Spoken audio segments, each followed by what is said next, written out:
어떻게 점프를 하면서 노래를 춤을 춰야만 살아있다는 전체적인 작품의 서사가 더 처절하게 나왔으면 했거든요. 조금 스토커 같은 면모가 있기는 했지만 안녕, 현입니다. 오늘 소개할 작품은 뮤지컬 니진스키예요. 무용수 안무가로서 무용의 신이라고 불렸던 니진스키의 이야기인데요.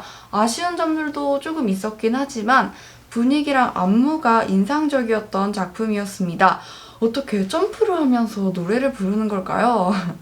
그러면 바로 가보겠습니다. 고고! 뮤지컬 니진스키는 발레리노 니진스키, 공연 제작자 디아길레프, 작곡가 스트라빈스키, 니진스키의 춤을 사랑하는 로몰라, 1인 다역을 소화하는 한스가 나오는 5인극입니다. 니진스키는 쇼플레이 프로젝트의 첫 번째 작품입니다. 이게 뭐냐면요. 1900년대 초 서유럽에서 활동하고 있었던 예술가들을 중심적으로 작품을 만들어내고 있는 건데요. 하나의 사건을 중심으로 하고 있지만 작품이 넘어갈 때마다 인물을 바꿔가면서 시선과 비중을 오고 갈 예정이라고 합니다. 첫 번째로 바로 이 니진스키를 하고 있고 그 다음은 디아길레프 그리고 그 다음은 스트라빈스키로 할 예정이라고 해요. 그러면 니진스키 스토리를 좀 더 자세히 알아보겠습니다. 니진스키는 러시아 황실 발레단 소속이었고 이미 춤으로 유명했습니다. 하지만 본인이 추고 싶은 춤보다는 사람들이 원하는 춤을 추면서 살고 있었죠. 그러다 하고 싶은 춤을 추라는 디아길레프의 권유로 파리로 떠납니다. 이때부터 발레리스 생활이 시작되는데요. 스트라빈스키가 쓴 페트르슈카의 주인공으로 무대에 서서 성공을 거둡니다. 이후에 니진스키는 봄매제전 안무가로 참여하지만 시대를 너무 앞선 탓인지 관객들은 물론이고 주위에 있었던 동료들까지 모두 그를 비난합니다. 이때 니진스키는 자신을 위로해주던 로몰라와 결혼하게 되는데요. 이걸 지켜본 디아길레프는 복수심을 불태우게 됩니다. 깨어나는 오프닝 곡입니다. 춤을 추는 니진스키의 모습이 보이시죠? 춤을 추면 자신이 살고 있고 어디에나 있다고 말해요. 춤추고 싶어는 자유로운 춤을 추고 싶어하는 니진스키의 마음이 담겨있는 넘버입니다. 있는 그대로 춤추고 싶다고 말하죠. 거울을 부르면서 니진스키가 디아길레프에게 자신의 어린 시절 이야기를 합니다. 연습을 하다 발가락이 부러져도 붕대를 감아주고 다시 거울 앞에 세웠어요. 꿈은 니진스키와 로몰라가 부릅니다. 로몰라는 좋아하는 사람 앞에서 안절부절하면서도 하고 싶은 말은 다 하죠. 니진스키는 로몰라와 시간을 보내며 자신의 꿈을 다시 그립니다. 그거 리프라이즈는 봄의 제전을 준비하면서 나오는 곡입니다. 니진스키, 디아길레프, 스트라빈스키의 의견 차이가 드러나기 시작하는 계기이기도 합니다.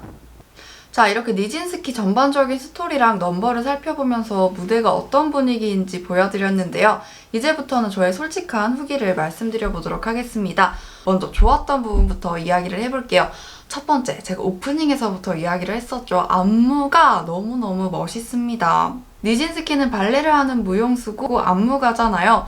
그 부분이 뮤지컬에서 잘 묻어났다고 생각합니다. 니진스키의 춤을 보고 있으면 뭔가 우리가 그냥 흔히 알고 있었던 발레, 그런 우아한 모습보다는 물론 그런 부분도 있지만 좀 더 솔직한 발레를 볼 수가 있어요. 그래서 저는 신선하기도 하고 막 점프를 하거나 고난이도 안무들이 나올 때는 하면서 봤었죠. 그리고 제가 봤었던 회차의 니진스키는 김찬호 배우님이셨는데요. 정말 점프도 엄청 높게 뛰시고 그 책상을 잡고 다리를 이렇게 확 올리는 니진스키 안무가 있어요. 그것도 너무 신기했고 한 손을 땅에 대고 덤블, 이거 발레에서도 덤블링이라고 하나? 아무튼 그거를 하시는데 음정이 하나도 안 흔들리면서 막 점프를 하는 거예요. 다른 니진스키 분들도 물론 다 그러시겠지만 아무튼 너무 깜짝 놀랐어요. 제가 연출에서 가장 좋았었던 장면은 천을 거울처럼 사용하는 거였습니다. 천 위에 영상을 띄워서 보여주기도 하고 니진스키가 거울 앞에 있는 부분이 작품에서 꽤 중요한 부분인데요. 저는 이 부분의 연출이 가장 좋았습니다. 저는 니진스키를 이 작품을 통해서 처음 알게 됐어요. 사실 저는 원래 발레도 잘 알지는 못하는 사람이에요. 그러다 보니까 이 작품을 보고 나서 니진스키가 너무 궁금해서 찾아봤는데 작품에서 봤었던 니진스키는 정말 우리가 니진스키의 전체 생애 중에서 일부였던 거더라고요. 그래서 작품만 봐서는 이 니진스키가 어떠한 삶을 살았고 어떤 안무, 어떤 무대를 했는지 다 알 수는 없겠더라고요. 그렇지만 작품 안에서 가장 잘 전하고 있는 메시지는 있습니다. 바로 니진스키가 얼마나 춤을 사랑하는지. 저는 이거는 정말 공연하는 내내 잘 느껴졌었어요. 니진스키는요, 여러분 정말 춤밖에는 할 줄 모르는 사람입니다.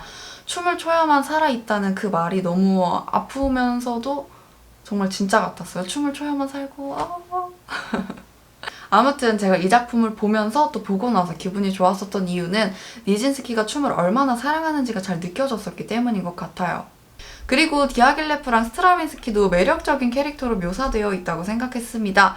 저는 특히 디아길레프가 이상하게 자꾸 눈에 보이고 디아길레프의 서사가 괜히 막 나는 얘도 안 된 것 같고 이렇게 느껴지더라고요. 이건 이 인물 캐릭터가 좋았다는 뜻인 거겠죠. 제가 이렇게 느껴졌다는 건. 그리고 제가 이렇게 느껴진 데에는 넘버가 가장 큰 몫을 했다고 생각합니다. 이 작품에서는 디아길레프와 스트라빈스키의 비중이 니진스키에 비해서는 당연히 적을 수밖에 없겠죠. 그런데 그런 와중에 넘버 하나를 빡 하면서 이 인물들의 서사가 다 설명이 되는 것 같아서 좋았습니다. 그렇지만 전체적인 작품의 서사가 좋았냐? 라고 물어본다면 그거는 좀 아닌 것 같아요. 이게 단지 니진스키의 삶을 축약해서 그런 거라고만은 생각하지 않습니다. 그리고 디아길레프와 니진스키의 관계는 정말 중요합니다. 그런 애증의 관계인데요. 그 관계가 시작하고 발전하고 복수로 가기까지의 과정이 조금 후다다다닥 흘러가는 게 아닌가? 그래서 그 부분도 좀 아쉬웠어요.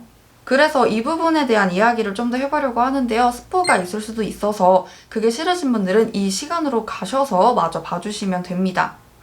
디아길레프와 니진스키는 연인 관계였습니다. 저는 이 사실을 모르고 갔지만 디아길레프의 눈빛을 보니까 바로 알겠더라고요.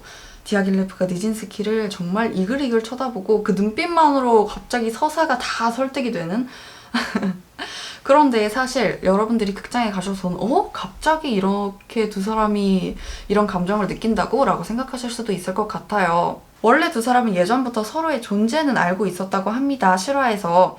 그래서 여러분들한테 지금 이 부분을 눈빛이 미쳐서 너무 좋았어요 라고 말씀을 드려야 될지, 서사가 갑자기 훅 넘어가서 약간 혼란스러웠어요 라고 말을 해야 할지 저도 약간 혼란스러운데요. 작품에서 이 두 사람이 어떤 관계이구나 라고 짐작할 수 있을 정도로는 나오지만 정확하게 이 두 사람이 그 이후에 어떻게 발전을 했다, 어떤 관계다 라는 걸 친절하게 보여주지는 않습니다. 그렇다 보니까 로몰라랑 결혼을 했을 때 디아길레프가 복수심을 너무 화르르 품어버리니까 저는 오히려 이 부분이 조금 더 어색하게 느껴졌었어요. 그리고 로몰라 이야기가 나온 김에 저는 로몰라 캐릭터가 너무너무 아쉬웠습니다. 작품 예매하는 상세 페이지에 들어가 보시면 니진스키를 정말 비극적인 인물이다 이런 식으로 묘사를 하고 있고 실제 그의 인생도 물론 그렇고, 그런데요 여러분, 저는 막상 이 공연을 갔을 때 니진스키의 삶이 물론 비극적인 거는 맞지만 그렇게 막 처절하게 막 이렇게까지 할 만한 정도로 불운한 삶인가? 라고 생각을 했었는데 그 이유가 로몰라 때문이었어요.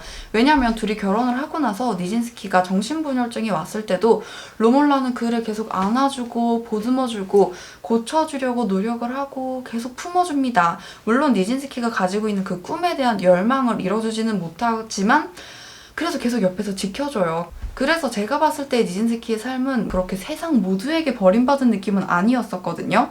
그래서 저는 니진스키 책을 쓴 작가가 한 말 중에서 10년은 잘하고 10년은 공부하고 10년은 춤추고 나머지 30년은 암흑 속에서 보낸 60평생이었다 이런 말이 있는데요. 저는 이 부분이 작품만 보고는 이해가 잘 안 됐어요.